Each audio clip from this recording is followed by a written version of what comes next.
Hey guys, Youth Yields here. Today we're going to be going over the portfolio.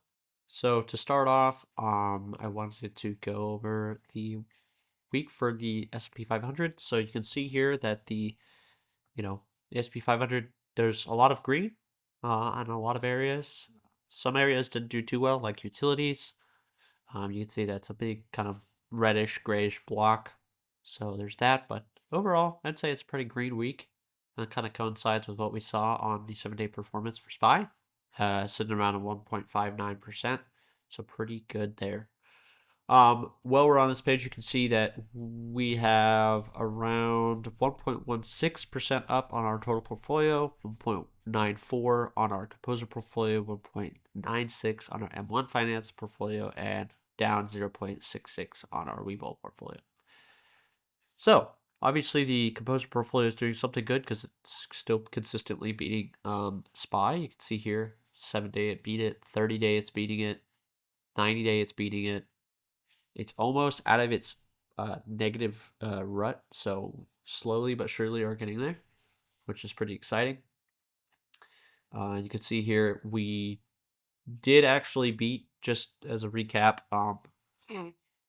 we did beat SPY last year, at least starting from our May 19th start date. We beat SPY, so that's exciting. That, that's exciting that we beat that. We beat SPY. Obviously not by a humongous margin, but at the same time, last year was a little bit above the performance of most years of SPY. So you can see that the full year. I know this isn't exact because it's pulling from a week and a half after the start of the year. But you can see here, just the last year, it's gone up 19%. So yeah, but since May 19th to, December 31st, we still beat SPY, which is pretty cool. So going back to this, we are currently under SPY for January on our total portfolio, but if we actually switch this to Composer, we're actually quite above it. So we're about 0.7 above it, which is pretty cool. I will get back into that in a second. Yeah, let's get into that. So basically, you can see Friday was a pretty decent day. Our portfolio is up 0.66 or 0.67, and that's pretty cool.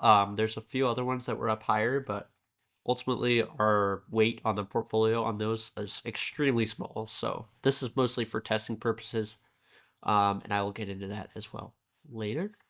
All right, in a second, I guess. But yeah, overall, not too bad. You can see our active portfolio, or our active carrier, which basically you can see it here. It's just using a Chrome extension from the community, but it's doing pretty decent.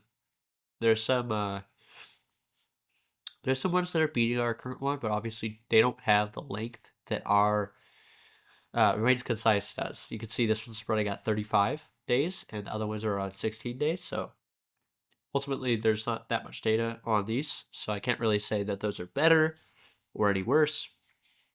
We'll look at the stats.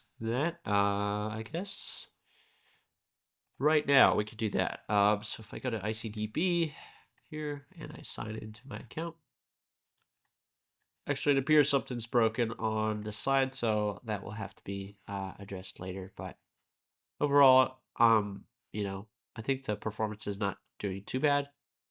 So yeah, I mean, we saw that. I was just gonna look at stuff like Sharpe ratio and whatnot and the deviation score, but overall, yeah. So we can see here though, on the M1 Finance portfolio, this was up a little bit. In terms of dividends since last week, I think we've only received one, and that's from PepsiCo. That's pretty cool.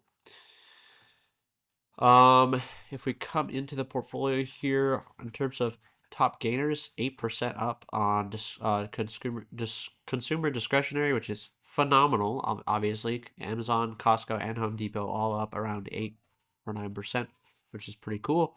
Especially on the Costco side, I've been waiting for that one to come back up because it's been red for so long.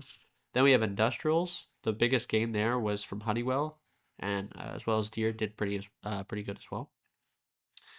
Then we had financials. with the highest gain there being from Morgan Stanley. I did see some announcement from, or like a tweet or something from Trump regarding credit card issuers. So I'm curious on how that's going to shape up on Monday, but we'll have to see.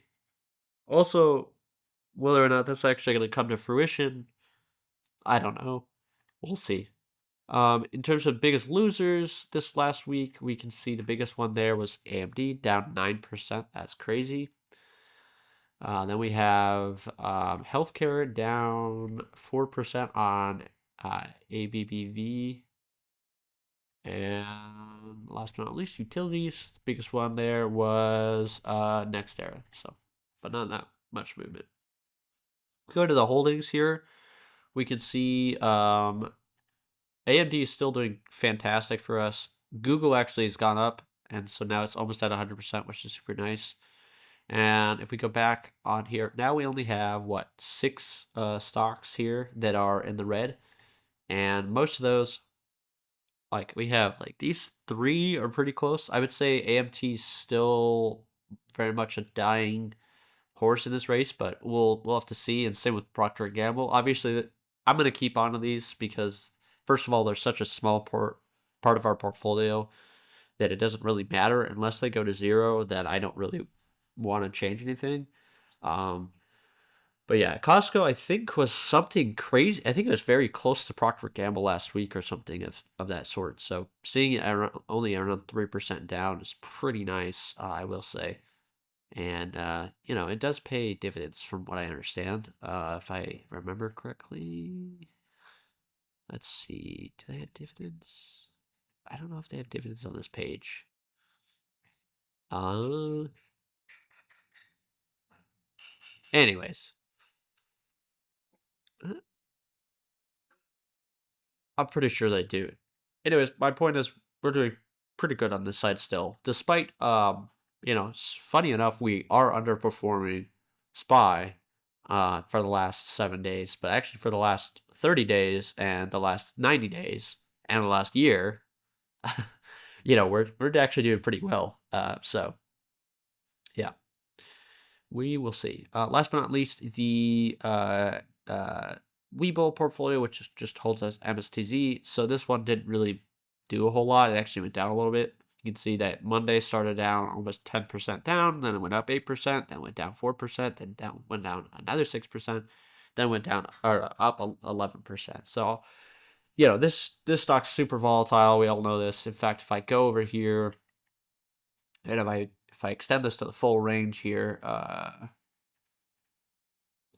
if we extend this to the full range, you can see that the annualized volatility is 128%, so quite volatile. But yeah.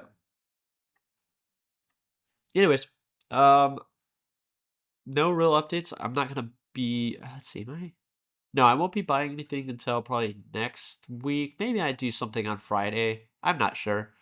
Because usually I do it on the 18th, but obviously that's a Sunday this week. I really need to get around to setting up something to where we can do it on like the first week of the month.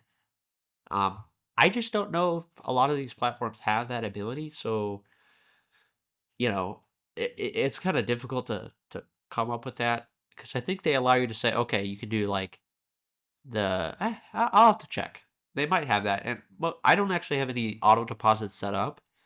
I actually go in there every month because I look at this so actively, but maybe it's something I should do. I don't know.